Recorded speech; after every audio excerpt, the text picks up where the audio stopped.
चंद्रशेखर आजाद के फैन हुए खान सर, बांधिए तारीफों के पुल, हो गया कमाल। अब मनुवादियों के दिल पर चलेंगी छुरियां। शिक्षा के क्षेत्र में क्रांति लाने के बाद सरकारी अस्पतालों के मुंह पर तमाचा मारने वाले और प्राइवेट अस्पताल मालिकों की खटिया खड़ी करने वाले खान सर ने चंद्रशेखर आजाद की तारीफों के ऐसे पुल बांध दिए हैं कि मनुवादियों को नींद नहीं आएगी, क्योंकि पटना वाले खान सर तो चंद्रशेखर आजाद के फैन निकले। आपको पता है कि खान सर अपनी सच्चाई और बेबाकी के लिए जाने जाते हैं। वो जो बोलते हैं वो लगभग हर मौके पर सही साबित हुआ है। तो अगर उन्होंने चंद्रशेखर आजाद के बारे में कुछ कहा है तो जाहिर है भीम आर्मी चीफ की ख्याति दूर तक जा रही है। तो पहले सुनिए चंद्रशेखर आजाद के लिए खान सर ने क्या कहा है, उसके बाद आपको सबूतों के साथ समझाएंगे कि वो आजाद समाज पार्टी के मुखिया के दीवाने क्यों हो गए हैं। चंद्रशेखर, हाँ, नगीना के सांसद में उत्तर प्रदेश में है एक जगह नगीना, वहाँ के सांसद चंद्रशेखर रावण लिखते हैं ना, चंद्रशेखर राम। आजाद समाज पार्टी है ना उनकी, उनका अपना पार्टी। देखो, इंडिविजुअल सांसद वैसे भी बहुत बोल्ड होते हैं, क्योंकि पार्टी का गाइडलाइन नहीं फॉलो करना है। पार्टी का गाइडलाइन फॉलो नहीं करना भैया, इंडिविजुअल सांसद है वहां पर। और दूसरा, वो इंसान भी क्रांतिकारी है। आप लोग मिले, इस बात को समझिए कि अगर खान सर चंद्रशेखर आजाद को क्रांतिकारी कह रहे हैं तो कुछ सोच समझकर ही कह रहे होंगे। और इधर कुछ मनुवादी और आस्तीन के सांप कहते हैं कि वो युवाओं को भटका रहे हैं। अरे जिन खान सर ने ना के बराबर फीस लेकर लाखों छात्रों का भला किया हो, वो कह रहे हैं कि सांसद क्रांतिकारी है और 2 कौड़ी के लफंडर सर्टिफिकेट बांटते फिरते हैं।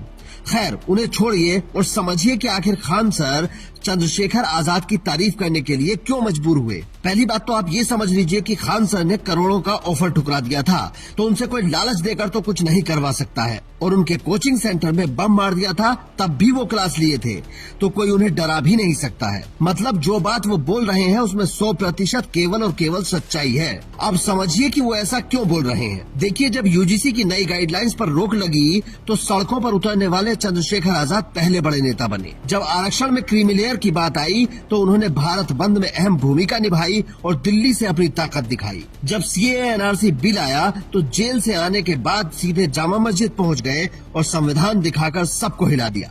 कपसाल में जब दलित बिटिया के साथ अन्याय हुआ तो पुलिस से भिड़ गए। हाथरस में जब दलित बिटिया के साथ घिनौना काम हुआ तो सरकार से भिड़ गए।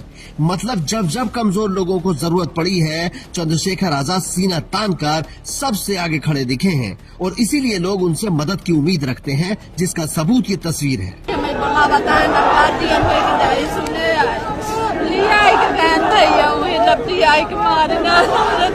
उनके ससुराल वालों ने मार दिया? नहीं यार, 2 लोग हमसे मार रहे हैं।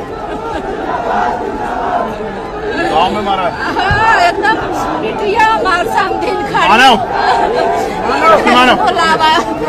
सब दिखाई दे रहे, तो जाने का क्या कागज वाला चुप हो जाओ पहले, चुप हो जाओ, चुप हो जाओ, चुप हो जाओ पहले, चुप हो जाओ। मानो